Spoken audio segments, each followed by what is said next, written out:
আসসালামু আলাইকুম, কেমন আছেন আপনারা সকলে? আশা করি আপনারা যে যেখানে আছেন অনেক অনেক ভালো আছেন। এমন একটি সময় ছিল যখন 40 থেকে 50,000 টাকা বাজেট সেগমেন্টে আমরা ভালো মানের কোনো স্মার্টফোন কেনার কথা চিন্তা করতে পারতাম না। তবে 2025 সালের এমন একটি সময় এসে পড়েছে যেখানে 40 থেকে 50,000 টাকা বাজেট সেগমেন্টে এমন কিছু দুর্দান্ত স্মার্টফোন লঞ্চ হয়ে গিয়েছে, যেগুলো কেনার সময় আমরা একাধিকবার চিন্তা করতে হয় কোন স্মার্টফোনটি আমাদের জন্য বাজেট সেগমেন্টে সেরা পারফর্ম করবে।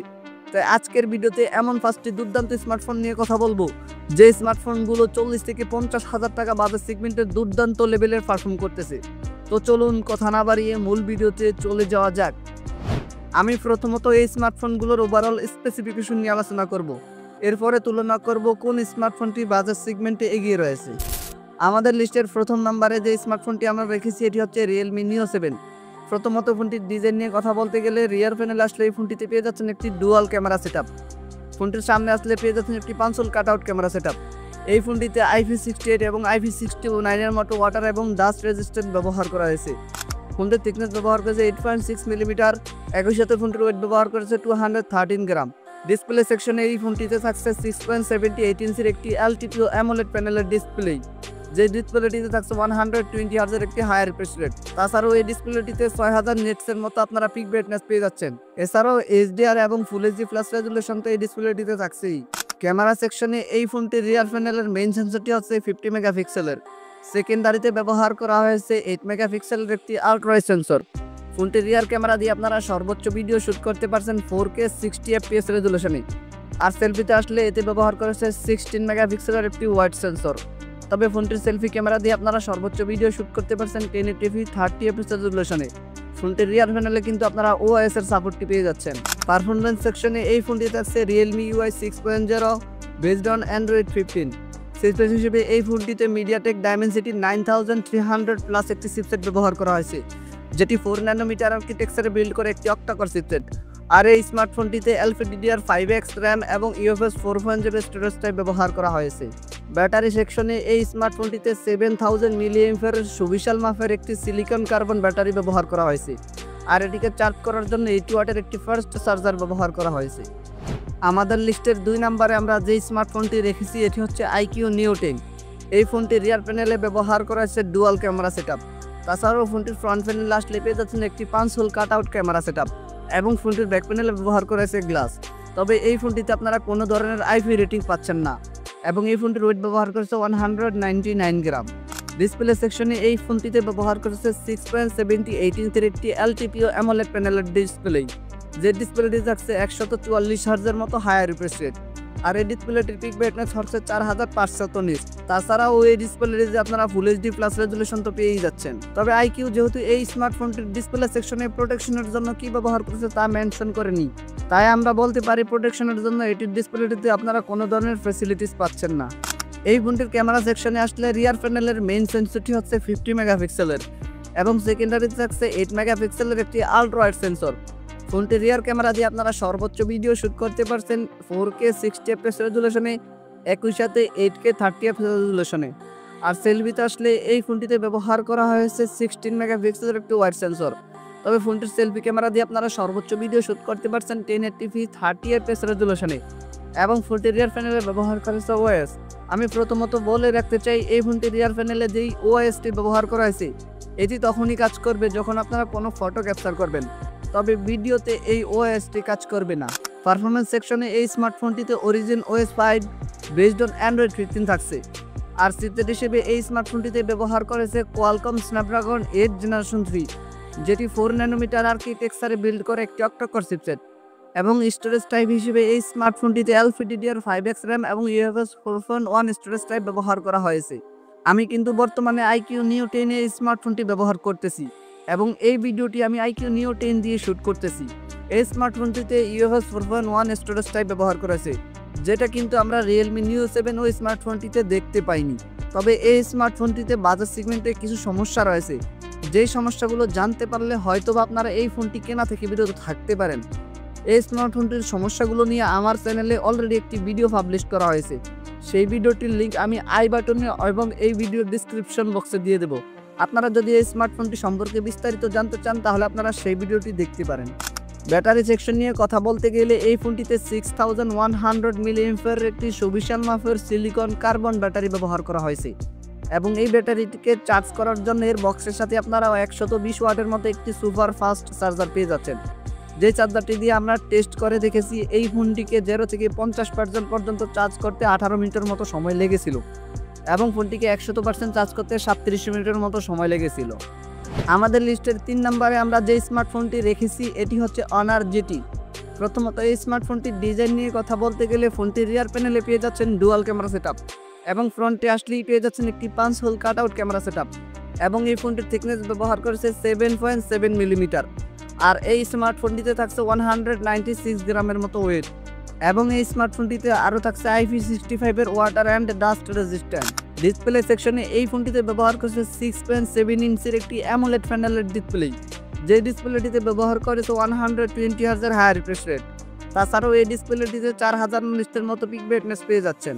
ক্যামেরাতে এই ফোনটি রিয়ার প্যানেলে ব্যবহার করেছে 50 মেগাপিক্সেলের সোনি IMX906 সেন্সরটি এবং সেকেন্ডারিতে এতে ব্যবহার করছে 12 মেগাপিক্সেলের একটি আলট্রা সেন্সর।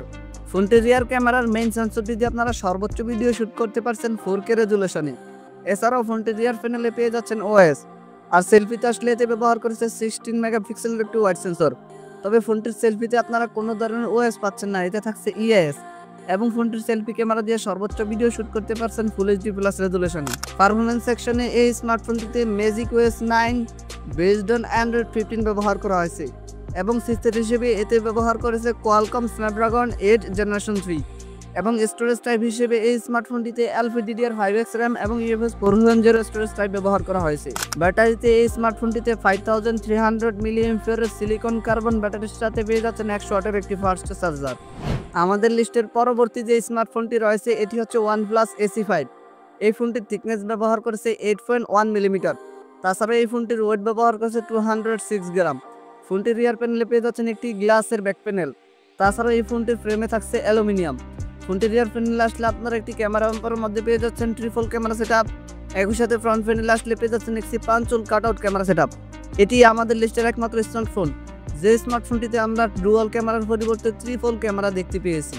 ডিসপ্লে সেকশনে এই স্মার্টফোনটিতে 6.78 ইঞ্চির একটি LTPO অ্যামোলেড প্যানেলের ডিসপ্লে ব্যবহার করা হয়েছে, যে ডিসপ্লেটিতে ফুল HD প্লাস রেজুলেশন 120 হার্জের মতো হাই রিফ্রেশ রেট এবং 4500 নিটের মতো পিক ব্রাইটনেস ব্যবহার করা হয়েছে। এছাড়াও প্রোটেকশনের জন্য এই ডিসপ্লেটিতে ব্যবহার করা হয়েছে ক্রিস্টাল শেল গ্লাস। আমাদের লিস্টের সর্বশেষ যে স্মার্টফোনটি রয়েছে এটি হচ্ছে Redmi K80। ফোনটির ডিজাইন নিয়ে কথা বলতে গেলে ফোনটির রিয়ার প্যানেলে পেয়ে যাচ্ছেন ডুয়াল ক্যামেরা সেটআপ, একই সাথে এই ফোনটির থিকনেস ব্যবহার করছে 8.1 মিলিমিটার। আর এই ফোনটিতে আপনারা IP68 এর মতো ওয়াটার এবং ডাস্ট রেজিস্ট্যান্ট পেয়ে যাচ্ছেন। তাছাড়াও এই স্মার্টফোনটির ওয়েট ব্যবহার করছে 206 গ্রাম। ডিসপ্লে সেকশনে এই স্মার্টফোনটিতে 6.67 ইঞ্চির একটি OLED প্যানেলের ডিসপ্লে ব্যবহার করা হয়েছে, যে ডিসপ্লেটি থাকছে 120 হার্জের মতো হাই রিফ্রেশ রেট। তাছাড়াও 3200 নিটসের মতো পিক ব্রাইটনেস ব্যবহার করা হয়েছে। এছাড়াও রেজুলেশনের জন্য ফুল HD প্লাস রেজুলেশন এবং কর্নিং গরিল্লা গ্লাসের একটি প্রোটেকশন এই ডিসপ্লেটিতে ব্যবহার করা হয়েছে। ক্যামেরা সেকশনে এই ফোনটির রিয়ার প্যানেলের মেইন সেন্সরটি হচ্ছে 50 মেগাপিক্সেলের, সেকেন্ডারিতে ব্যবহার করছে 8 মেগাপিক্সেলের একটি আলট্রা সেন্সর। ফোনটির রিয়ার ক্যামেরা দিয়ে আপনারা সর্বোচ্চ ভিডিও শুট করতে পারছেন 8K 24 FPS রেজুলেশনে, এছাড়াও 4K 60 FPS রেজুলেশনে। আর ফোনটির রিয়ার প্যানেলে পেয়ে যাচ্ছেন আপনারা OS এবং সেলফিতে আসলে এই ফোনটিতে ব্যবহার করছে 20 মেগাপিক্সেলের একটি ওয়াইড সেন্সর। তবে ফোনটির সেলফি ক্যামেরা দিয়ে আপনারা সর্বোচ্চ ভিডিও শুট করতে পারছেন ফুল HD প্লাস রেজুলেশনে। পারফরম্যান্স সেকশনে এই স্মার্টফোনটিতে HyperOS 2 বেসড অন Android 15 ব্যবহার করা হয়েছে। আর চিপসেট হিসেবে এই স্মার্টফোনটিতে কোয়ালকম স্ন্যাপড্রাগন 8 জেনারেশন 3 চিপসেটটি ব্যবহার করা হয়েছে এবং স্টোরেজ হিসেবে এই ফোনটিতে LPDDR5X RAM এবং UFS 4.0 স্টোরেজ টাইপ ব্যবহার করা হয়েছে। ব্যাটারি সেকশনে এই স্মার্টফোনটিতে 6550 মিলিঅ্যাম্পিয়ার একটি সুবিশাল মাপের সিলিকন কার্বন ব্যাটারির সাথে 90 ওয়াটের একটি ফাস্ট চার্জার ব্যবহার করা হয়েছে। তো এই ছিল এই 5টি স্মার্টফোনের ওভারঅল স্পেসিফিকেশন। এখন এই স্মার্টফোনগুলোর ওভারঅল স্পেসিফিকেশনের উপর নির্ভর করে আমরা ডিসাইড করব কোন স্মার্টফোনটি কোন দিক দিয়ে এগিয়ে রয়েছে। ডিজাইন যেহেতু একটি আপেক্ষিক বিষয়, এক একজনের কাছে এক একটি স্মার্টফোনটির ডিজাইন ভালো লাগতে পারে, তবে IP rating, glass back panel এবং অন্যান্য জিনিসের উপর নির্ভর করে আমি Redmi K80 এই স্মার্টফোনটির ডিজাইনের দিক দিয়ে এগিয়ে রেখেছি। এরপরে রেখেছি OnePlus AC5, Honor GT, Realme Neo 7 এবং সবার শেষে রেখেছি iQOO Neo 10 স্মার্টফোনটিকে। ডিসপ্লে সেকশনের ব্রাইটনেস এবং রেজুলেশনের উপর নির্ভর করে সবার প্রথমে যে স্মার্টফোনটি রয়েছে এটি হচ্ছে Redmi K80। এরপরে 144 Hz হায়ার রিফ্রেশ রেটের জন্য iQOO Neo 10 স্মার্টফোনটি রয়েছে এবং তৃতীয় নম্বরে Realme Neo 7 এবং OnePlus AC5 স্মার্টফোনটি রয়েছে এবং সবার শেষে আমরা ডিসপ্লের জন্য যে স্মার্টফোনটি রেখেছি এটি হচ্ছে Honor GT স্মার্টফোনটি।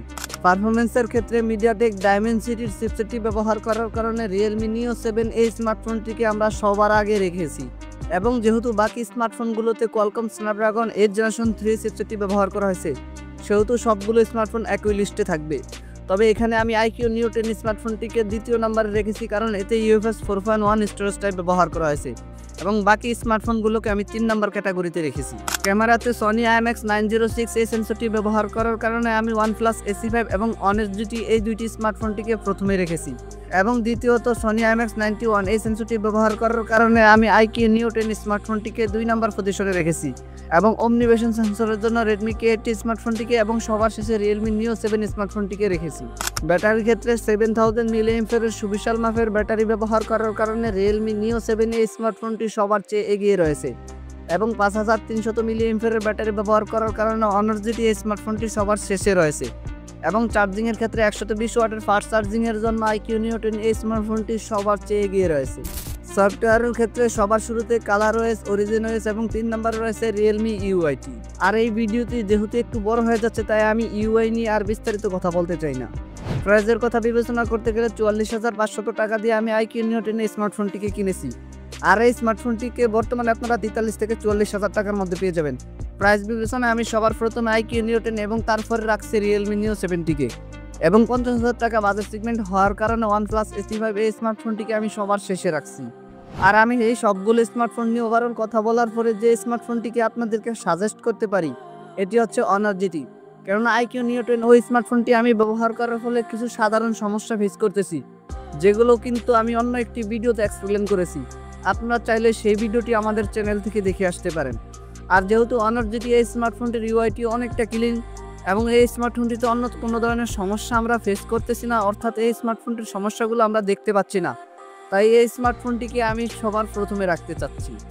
তো এই ছিল আমাদের আজকের ভিডিও। আশা করি এই ফার্স্টটি মোস্ট পাওয়ারফুল স্মার্টফোন সম্পর্কে আপনাদেরকে বিস্তারিত ধারণা দিতে পেরেছি।